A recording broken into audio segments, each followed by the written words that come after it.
Cavendish. This is the banana most people picture when they think of a banana. It's the yellow, slightly curved fruit that fills supermarket shelves across the world. Originally from Southeast Asia, the Cavendish became the global standard after the Gros Michel variety was largely wiped out by a fungal disease in the 1950s. It was chosen not because it was the most flavorful option, but because it traveled well and resisted the specific strain of disease that had devastated its predecessor. Today it accounts for nearly half of all bananas grown worldwide, and while it's mild and sweet, many people who have tasted other varieties say it's actually one of the blander options available. Gros Michel.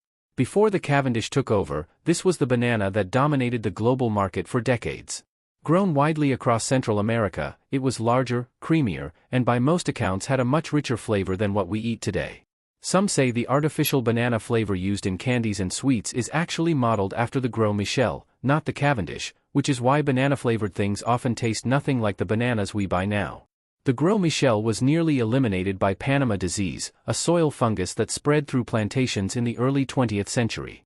Small quantities are still grown today in parts of Asia and Africa, and those who have tried it often describe it as a revelation. Red banana. These grow throughout Southeast Asia, the Caribbean, and parts of South America. Their skin ranges from a deep maroon to a reddish purple, and the flesh inside is creamier and denser than a Cavendish, sometimes with a slight pinkish hue. The flavor tends toward raspberry or berry undertones mixed with the traditional sweetness of a banana. They're smaller in size but pack a slightly higher amount of vitamin C and beta-carotene. In many of the regions where they grow, they're considered a premium variety and are often more expensive than standard yellow bananas at local markets. Blue Java. It goes by other names depending on where you are. In Hawaii it's sometimes called the ice cream banana, which gives a clear sense of what makes it special. The skin has a blue-green tint when unripe and turns a pale yellow as it matures. The texture of the flesh is unusually soft and creamy, and the flavor genuinely carries a vanilla-like quality that sets it apart from almost every other variety. It's popular in parts of Southeast Asia, Hawaii, and Central America, and it's particularly well-suited to cooler climates compared to most banana plants. People often eat it chilled, which reinforces that ice cream quality in both texture and taste. Plantain. This is where the line between banana and something else begins to blur. Plantains look like large bananas and come from the same plant family, but they're almost never eaten raw. The flesh is starchier, firmer, and much less sweet, especially when the skin is still green. Across Latin America, West Africa, and the Caribbean, plantains are a staple food cooked in a wide variety of ways: fried, boiled, baked, or mashed. As they ripen and the skin turns black, the starch converts to sugar and the flavor becomes sweeter, which is why the same fruit can taste completely different depending on when it's cooked. They've fed communities for centuries and remain a central part of the diet across dozens of cultures. Burro banana.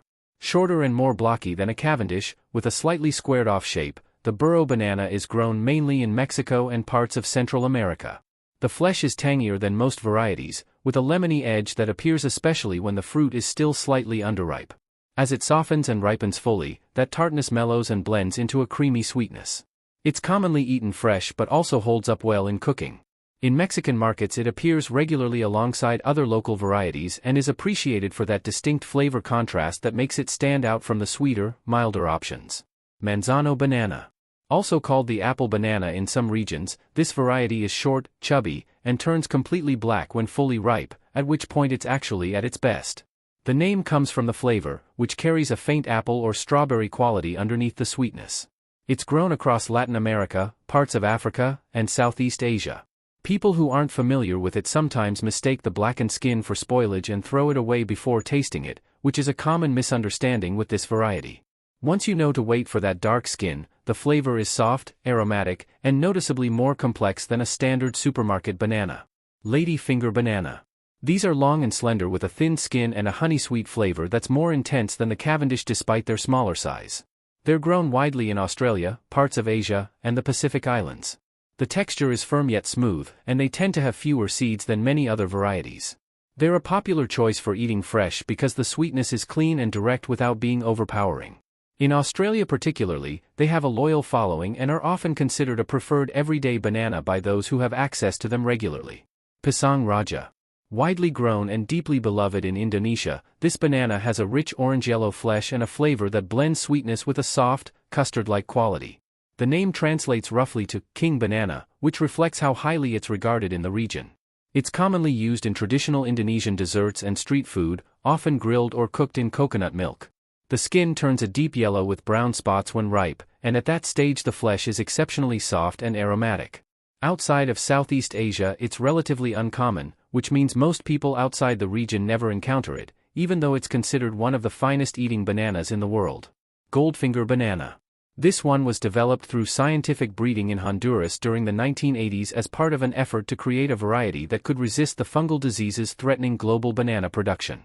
It's more resistant to both Panama disease and black sigatoka, a leaf disease that causes serious damage to banana crops worldwide. The flavor is slightly apple-like when underripe and becomes sweeter as it matures. It's firmer than a Cavendish and holds its shape well, which makes it practical for transport.